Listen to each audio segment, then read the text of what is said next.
괴로움을 벗어나는 해탈의 길이 개로부터 그 다음에 정입니다. 정. 그래서 참선을 하는 것도 그 정, 개와 정을 닦는 방법이죠. 그래서 물이 말이죠.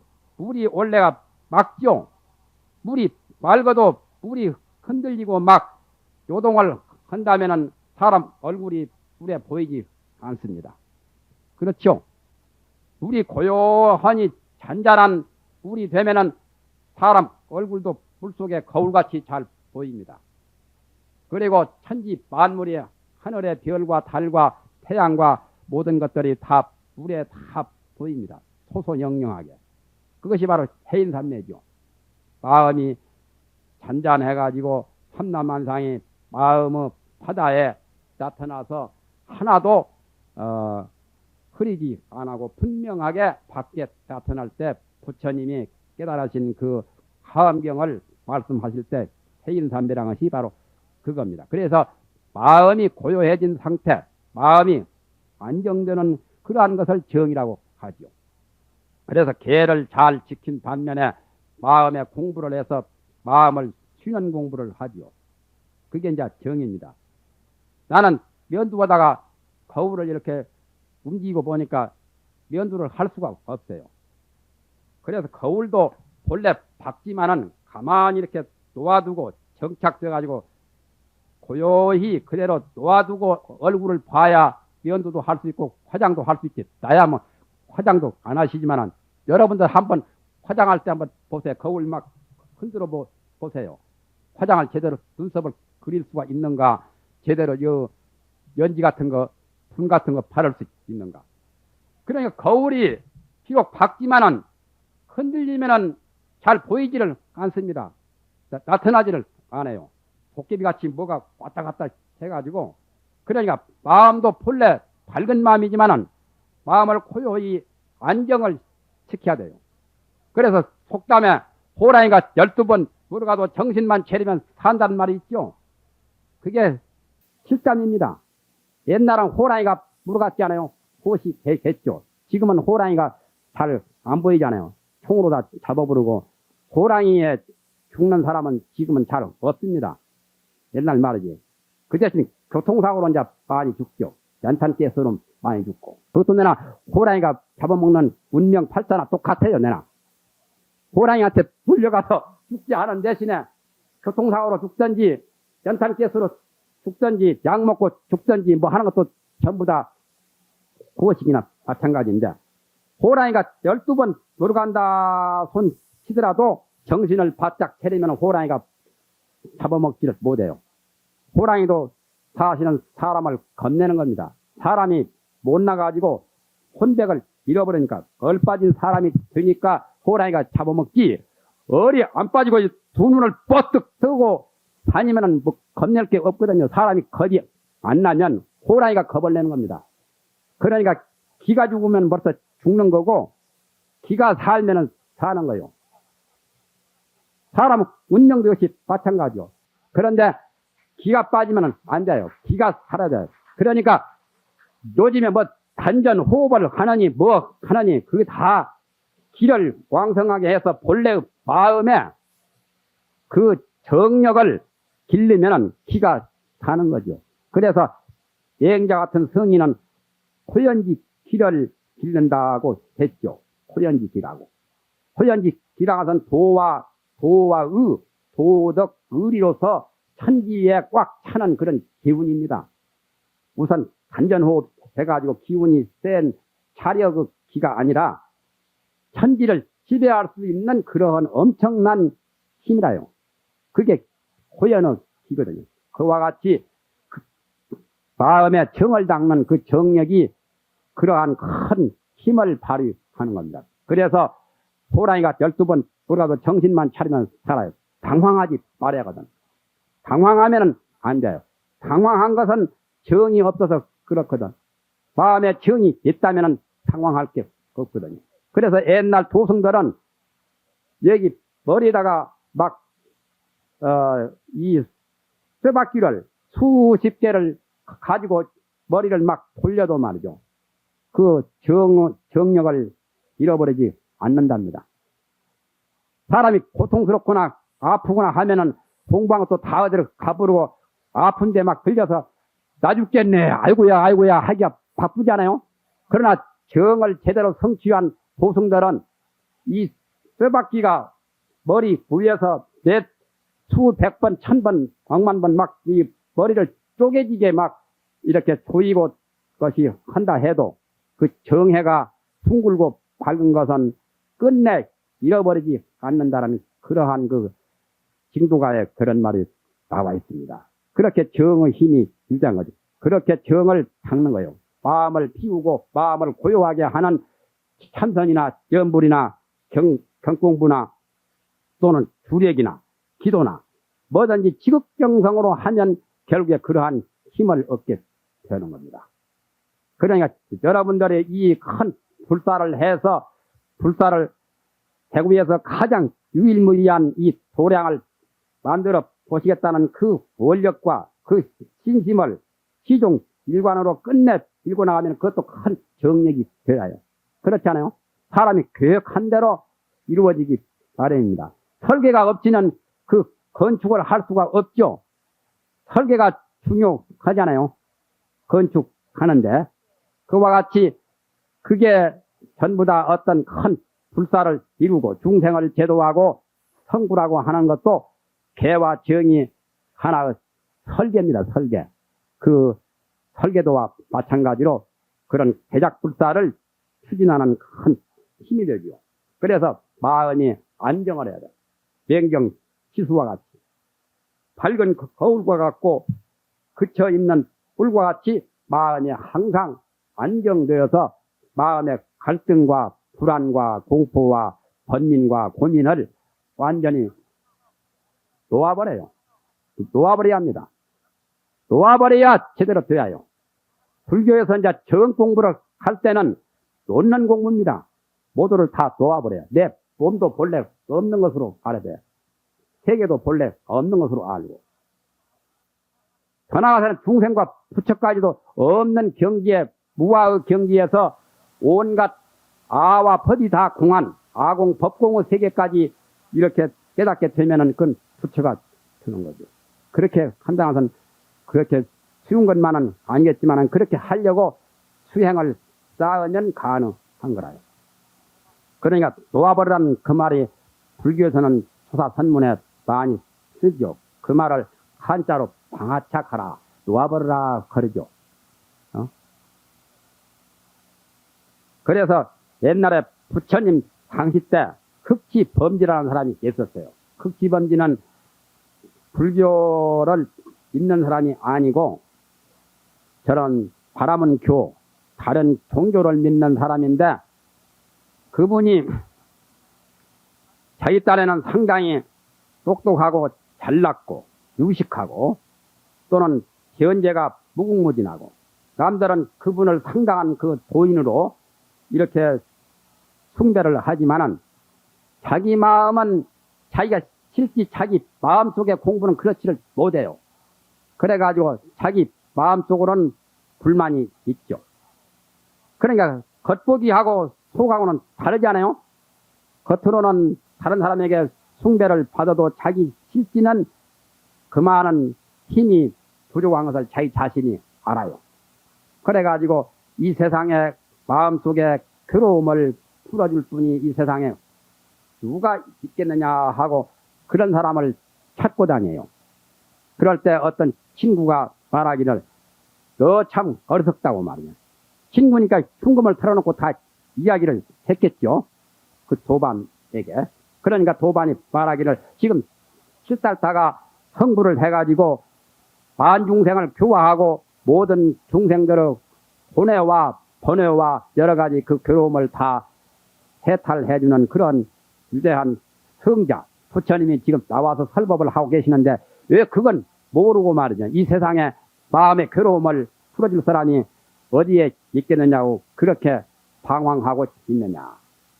그 말을 들으니까 귀가 번쩍 되거든. 그러면 내가 내일이라도 당장에 석가를 찾아가 봐야겠다 하고 마음을 이제 단단히 먹고 그래서 이제 부처님을 찾아가려고 흑지범지가 그때부터 이제 새로운 출발을 했습니다. 그럴 때 거룩한 성인을 찾아가 볼 때 맨손으로 갈 수는 없다 해가지고 두 손에다가 좋은 꽃을 부처님께 향이나 꽃이나 모두 공양을 이렇게 올리죠. 여기도 지금 꽃이 있네요. 꽃을 양쪽 손에다 제일 좋은 소중한 꽃을 값비싼 꽃을 사가지고 석가를 찾아가서 부처님께 바치고 부처님에게 설법을 들으려고 부처님 계시는 곳을 갔습니다. 여러분도 지금 그러한 기분으로 여기에 참석하셨죠. 그러니까 그때 부처님께서 설법을 하고 계시다가 흑지범지가 부처님 앞으로 이렇게 오는 것을 보시고서 부처님 앞에 딱 당도를 하니까 부처님이 놓아버리라고 했어요. 그러니까 그 말을 듣고서 왼쪽 손에 들었던 꽃을 놓아버렸습니다. 또 그 다음에 또 놓아버리라고 했어요. 그러니까 오른쪽 손에 들었던 꽃을 또 놓아버렸습니다. 또 그 다음에 부처님이 또 세 번째 또 놓아버려라. 그때는 당황. 그렇지 않겠어요? 왼쪽 손에 오른쪽 손에 꽃송이를 다 놓아버렸는데 또 무엇을 놓아버리라고 하십니까? 기가 찰 일이죠. 기가 차고 내가 차고 순사가 칼을 찬다고 기가 차는 거예요. 그래가지고 나중에는 당황하면서 부처님에게 물었습니다. 제가 왼쪽 손의 것과 오른쪽 손에 든 물건을 다 꽃을 놓아버렸는데 또 무엇을 놓으라고 하십니까? 그러니까 부처님께서는 높아심에서 자기가 참 지중하신 분입니다. 선도리로 그냥 무조건 그냥 방명이나 치고 말이죠. 활이나 하는 그런 식 법문을 주로 안 하시고 친절하게 설명을 해 주시는 거예요. 내가 놓으라고 하는 것은 왼쪽 손에 꽃과 오른쪽 손에 꽃을 놓으란 말은 아니다. 그게 깊은 말씀이죠. 내적으로는 나의 육근이라는 것은 눈, 귀, 코, 혀, 몸 등 이런 육체죠. 몸과 외적으로는 여러 가지 세계의 빛깔, 소리, 눈으로 보이는 빛깔, 귀에 들리는 소리, 코에 맡아지는 냄새 따위 육진경제, 반야신경에 나오죠. 육근 육진, 무색성향 비촉법 하는 색성향 비촉법, 빛깔, 소리, 냄새, 맛, 다임법, 그건 외적인 6가지 티끌인데 그것과 또 중간에는 육식, 눈으로 보아서 알고, 그러니까 시각, 청각, 후각, 미각, 촉각, 지각, 눈으로 보아서 아는 것, 귀로 들어서 아는 따위, 그러한 6가지, 그러니까 육근과 육진과 육식, 이 3가지를 다 놓아버리는 그 뜻이지, 왼쪽 손에 꽃과 오른쪽 손에 꽃을 놓아버리라는 말은 아니다 말이야. 들고 있어도 그 놓으면 들거든. 그 말을 듣고 흑지범지가 도를 깨달았습니다. 그래서 부처님 제자가 묻기를 저분은 어떻게 저렇게 근기가 수승해서 부처님이 놓아버리라고 하시는 그 한마디에 저렇게 도를 알았습니까? 하고 물으니까 부처님께서 저 사람은 지금 금생에 저 바라문의 수행자가 되었지만은 과거 전생에는 다 부처님 세상에서 공부를 했던 그런 인연이 있었기 때문에 그래서 다시 또 나 석가모니라는 부처님을 만나가지고 비록 외도가 되었지만 나중에 그걸 버리고 이 나를 찾아와서 나에게 법문 듣고 그 과거에 공부를 했던 그 선근 공덕과 인연이 있기 때문에 나의 말을 제대로 잘 이해해서 지금에 벌써 마음에 해탈을 거뒀느니라. 부처님 제자들이 거기에다 부처님은 설법 듣고 과거에 외도에서 공부를 하다가 들어와가지고 제자시저 나한이 되고 보살이 되고 깨달은 분이 많잖아요. 사리불, 목걸련, 부르나, 모두 수보리, 가섭존자 전부 다 그런 분들입니다. 그래서 그렇게 놓아버릴 때 마음이 안정이 됩니다. 정이 돼, 정. 안정돼. 그러니까 정을 할 때는 그야말로 참 지극정성으로 해야 됩니다. 하루고 이틀이고 1시간이고 2시간이고 지극정성으로 해서 정신통일이 되어야 돼요. 정신통일을 시키는 것이 정입니다. 기도를 할 때 아들, 딸이 서울대학교 합격하게 해주시오. 처음에는 그런 생각을 갖고 와서 부처님께 기도를 하는데 자꾸 그 말을 자꾸 되짚고 할 필요가 없어요. 서울대학교 붙게 해주시오. 또 절하면서 서울대학교 붙게 해주시오. 예를 들면 서울대학교 붙게 해주시오. 서울대학교 붙게 해주시오. 그렇게 하지 말고 처음에 딱 올 때 서울대학교 붙게 해주는 것을 그 부처님께 기원하고 그런 그 소원을 간직하고 와서 부처님을 딱 가서 부처님 앞에서 절을 할 때는 지극한 마음, 아무 생각 없이 지극한 마음으로 부처님을 지극한 마음으로 받들면서 절을 한 번 할 때도 사람이 100번, 1000번, 10,000번 하는 그 정성보다 지극하게, 아주 지극하게 하시면 됩니다. 서울대학교 붙게 해주시오. 서울대학교 붙게 해주시오. 자꾸 되씹지 안 해도. 그렇게 하면은 그때 벌써 마음에 정이 오는 거예요. 무슨 말인지 아십니까? 그때는 허심탄회. 마음이 지극히 비어지고 생각이 지극히 비어져서 천진만물이 다 눈에 보이지 않을 정도로 나란 것도 잊어버릴 정도. 또 상대 부처님까지도 잊어버릴 때 그때쯤 되면은 완전히 서울대학 아니라 저 부처님 세계까지도 다 붙게 돼요. 서울대학교 붙으러 왔는데 서울대학교 붙는 게 아니라 부처님 자리에 딱 붙게 돼버려요. 그러면 얼마나 좋겠어요. 그러면 소원성취 다 되는 거예요. 그런데 기도를 정성을 그렇게 드리는 사람이 잘 세상에 없잖아요. 그러니까 옥탁 소리라도 내가지고 그런 그 잡음을 내지 말라. 마음속에 자꾸 이렇게 저렇게 잡음을 내거든. 그 잡음을 옥탁 소리로 자꾸 잡음을 내지 못하게 그렇게 만드는 하나의 형식이 목탁치고 막 연부를 소리를 높여가면서 목청을 높여가면서 나무 아미타불 하든지 나무 관세음보살 하든지 이렇게 해서 그걸 자꾸 해소하려고 하는 거지. 몸부림 치는 것처럼. 몸부림 치면서 뿌리치고 가는 임을 붙잡으려고 하면은 보통 마음이 아니면은 붙잡을 수가 없어요. 내 마음이 지극정성이면 저 상대방 이미 말이죠. 내 이 품 안에 들어오는 거예요. 부처님도 내 마음이 지극하면은 부처님이 내 품 안에 들어오게 되어요. 그게 정력의 힘이라요. 그러니까 요즘에 기압술이나 차역 것이죠. 무슨 합기 같은 거, 합기도나 마술도 말이죠. 그것도 공부할 때도 그 순간적으로도 정신통일이 되어가지고 정신 집중돼야 되는 겁니다. 기압술을 하는 사람은 기압을 딱 넣고 있으면은 총으로 이거 쏘아도 총알이 안 들어가요.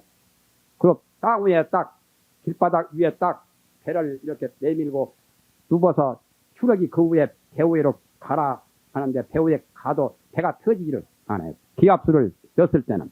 기압술을 안 넣을 때는 뭐 총알이라 송곳으로 콕 찔러도 피가 폭 나오게 되게 그냥 들어가 버리죠. 그러니까 그렇게 마음이 그렇게 차이가 있는 거예요. 그래서 정력이라는 것은 두 번째 그 가장 정어 공부, 정을 배우는 그것이 참 굉장히 소중합니다. 그래서 옛날 스님들은 공부를 많이 해가지고 이 세상 귀찮아서 인연이 다해서 버리고 갈 때는 앉아서 가신 분도 있죠. 좌파라고. 서서도 가신 분도 있고. 등은봉이라는 그 스님은 평생에 사냥꾼으로서 사냥만 하다가 마조 스님을 만나가지고 법문 듣고 개쳐가지고 나중에 돌을 닦아서 돌을 통했거든. 통한 다음에 자기가 이제 물었어요. 옛날 돌을 통한 도승들이 세상을 떠날 때 어떻게 갔노 하고 물으니까 어떤 스님이 있다가 어떤 분은 서서도 그냥 가만히 가버렸다. 장성같이. 기가장군, 천하장군처럼. 한국에 어디든지 보면은 옛날에 기가장군, 천하장군이 있죠. 그와 같이 서서 딱 가버렸어. 장성같이. 또 어떤 사람은 앉아서 이렇게 그냥 앉아서 가버리기도 하고. 그랬다고 하니까 나는 좀 특수하게 가야겠다고. 앉아서 가고 서서 가는 것 될 것이 아니라고. 자기는 거꾸로 딱 머리를 땅에다 대고 두 발을 이렇게 들고 가버렸어요. 그런데 장삼이 그대로 딱 붙어가 장삼이 거꾸로 이렇게 뒤집어지면은 우장 벗은 빙아리처럼 병든 닭같이 볼품이 없을 건데 장삼이 그대로 딱 붙었어. 하체에. 그대로 가가지고는 나중에 화장하려고 보니까 움직여지지를 않아요. 바보 온다리처럼. 바보 온다리도 죽어가지고 화장하려고 장사 치려고 보니까 평원공주, 평강공주하고 결혼했죠.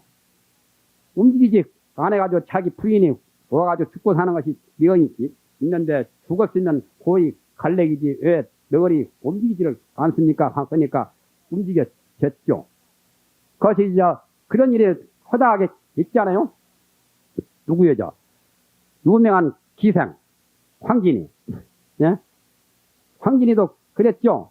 황진이를 사모하던 어떤 총각이 죽어가지고는 말이죠. 그 황진이 앞에 집 앞으로 생애를 딛고 가는데 거 가서는 못 가버려요. 모든 사람이 생애 딛고 가는데 그 못 가게 딱 만들어버렸잖아요.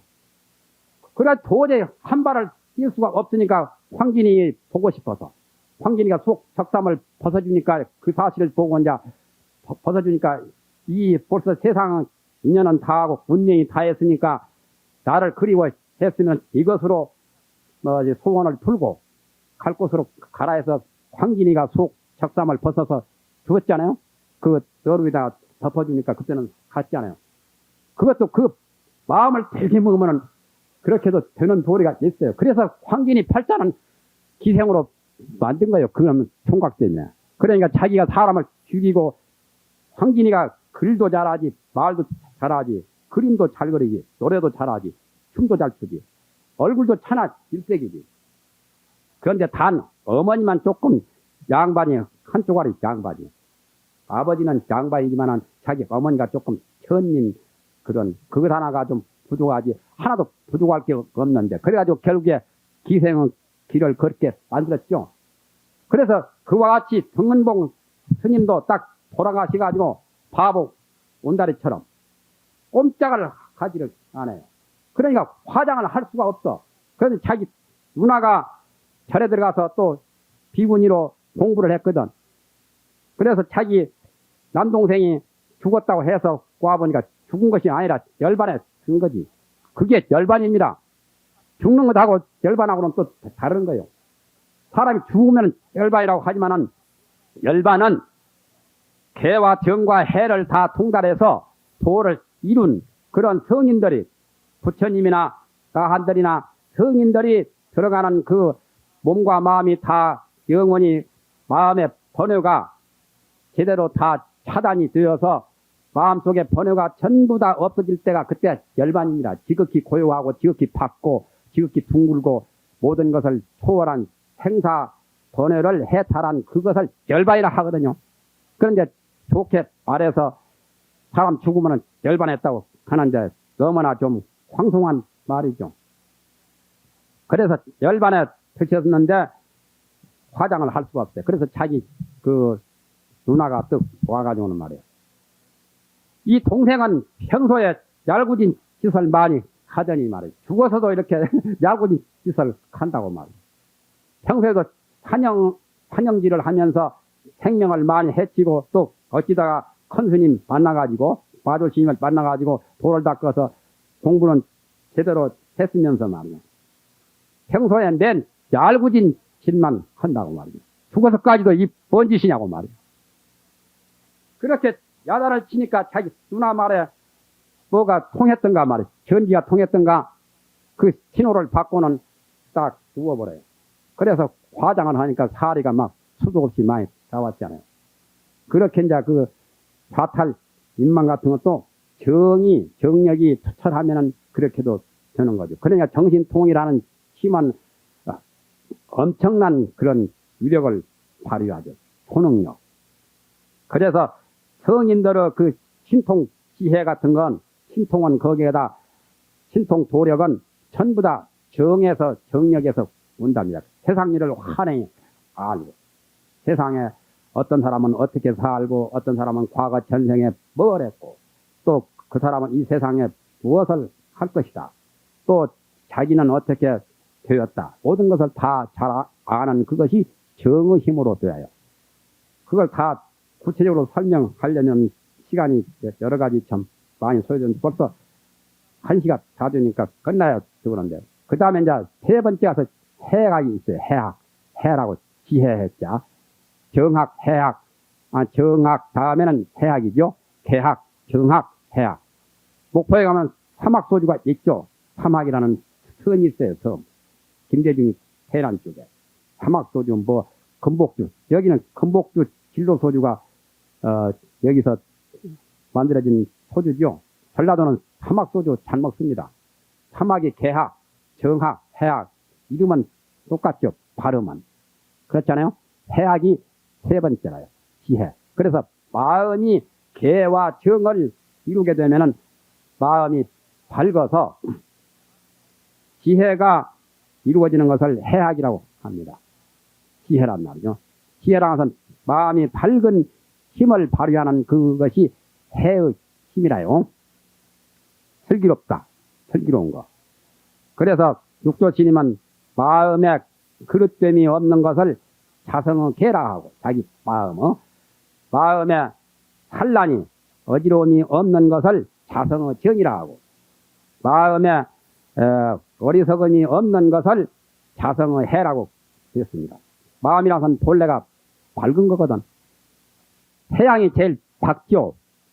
물체 가운데는. 태양보다 더 밝은 건 없죠 아마. 달보다 더 밝고 별보다 보석보다 야광등, 형광등보다 야광보다 더 밝고 등불보다 밝죠. 태양이. 태양보다 더 밝은 것은 마음입니다. 전자 컴포트가 정확해도 마음이 더 정확한 거죠. 마음에서 전자 컴포트도 다 발명을 하는 겁니다. 발명하는 것이 마음이 발명하지 다른 물체가 발명하지는 못하죠.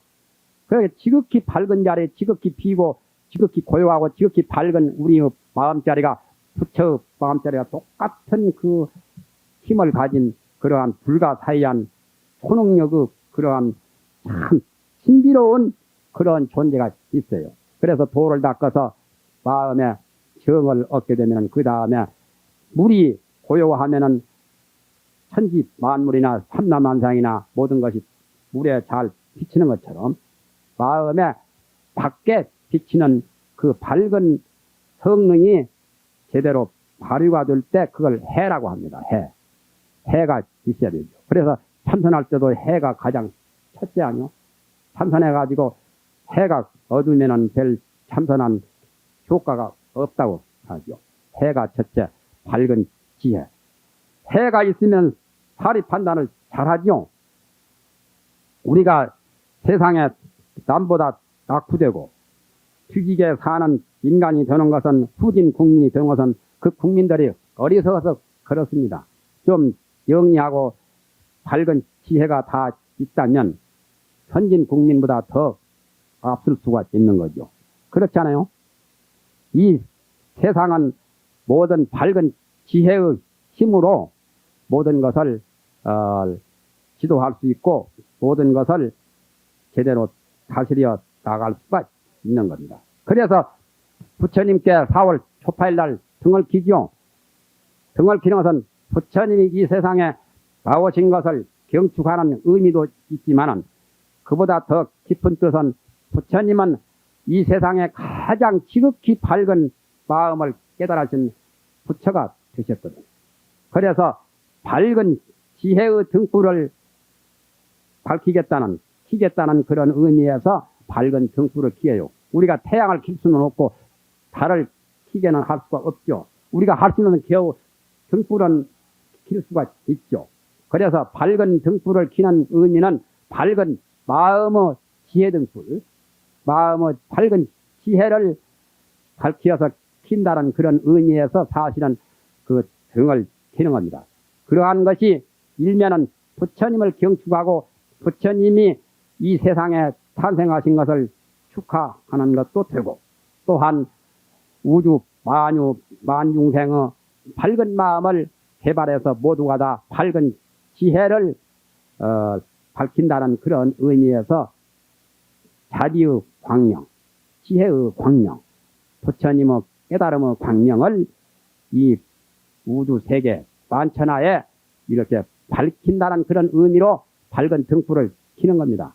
밝은 등불을 켜는데 나의 이름표가 없다고 해서 거기서 시비하고 불평을 들어놓으면 안 됩니다. 내 이름이 붙었든지 붙지 않았든지 내가 일단 키면은 그것을 정성을 다해서 키면 되는 거지. 저 꼬리표가 붙었든지 말았든지 그 상관할 게 없거든. 그런데 어떤 사람은 등을 키로 와가지고 좋은 마음으로 기쁜 마음으로 참으로 부처님을 경축하는 마음으로 하는데 저리 와서 불평하고 막 기분이 안 좋아가지고 내 이름 성명은 어디로 갔노 말이죠. 내가 축원에 왜 빠졌노 말이죠. 불평을 늘어놓으면 안 되거든요. 그건 아주 못난 사람들이 그런 불평을 하는 거예요. 불교를 제대로 모르는 사람들이. 불교를 제대로 아는 사람 같으면 우주상으로 보시를 해요. 수십억을 기사를 해도 내가 이름 한 자도 남기지 않는 그러한 분들도 있습니다. 이 불자 가운데 참 좋은 분들이 많이 있어요. 부산에 것이 450억을 기증한 분은 바로 불자 한 사람입니다.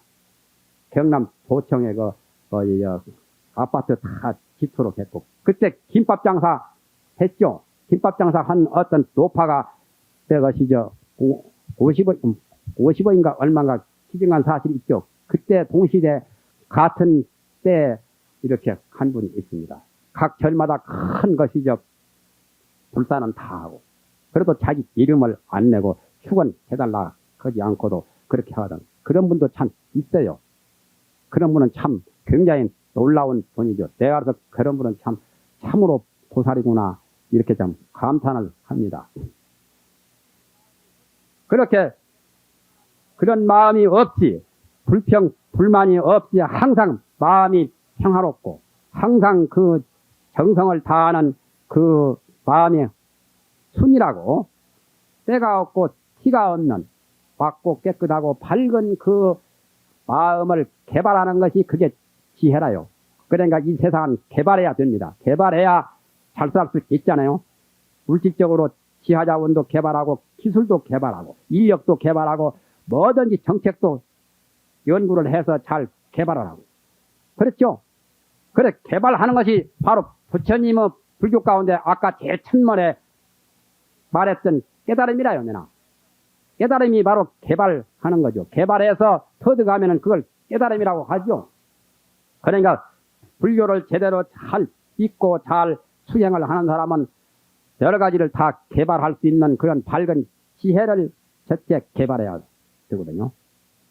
지혜가 있으면 모든 걸 다 개발할 수 있거든요. 그래서 만 중생을 다 아들같이 사랑하고 이웃을 널리 사랑하고 불자끼리 단결도 잘하고 단합을 하고 모든 중생을 밝은 지혜로서 다 밝혀주고 깨우쳐 주겠다는 보살의 대원력을 갖고서 상구보리하고 하와중생 위로는 부처님의 깨달음을 구하고 그 도를 구하고 아래로는 중생을 교화하는 그런 불사를 끊임없이 하는 그것이 아주 참 가장 뜻있는 뜻깊은 그런 불사를 봉행하게 됩니다. 그렇게 한다면 여기 지금 법왕사가 과연 참 법왕사가 큰 절이 대차례 되어서 여러분의 그 복전이 보급 다시 곧 이루어질 날에 멀지 않을 겁니다. 나는 기대합니다.